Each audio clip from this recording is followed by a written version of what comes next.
அந்த இயேசுவின் ரத்தத்தைய நம்ம திருவிருந்துல நாம் அதை பானம் பண்ணுகிறோம்.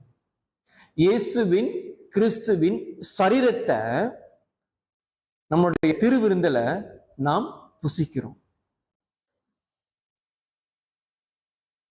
செத்து போன ஆட்டுக்குட்டியின் இரத்தத்தின் வல்லமை அந்த சங்கார தேவதூதன் இடத்திலிருந்து பாதுகாத்தது. செத்து போட்ட ஆட்டுக்குட்டி ரத்தத்தை பூசினதுனால அன்றைக்கு அவர்கள் பாதுகாக்கப்பட்டார்கள்.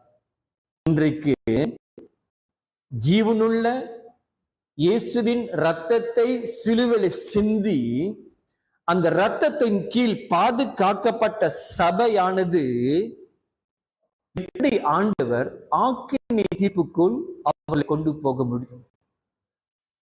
அன்றைக்கு ஆட்டுக்குட்டியின் இரத்தத்தின் பூசத்தினால ஆண்டவர் வார்த்தை மீறாதபடிக்கு சங்கார தெய்வத்துடன் கடந்து போனான்.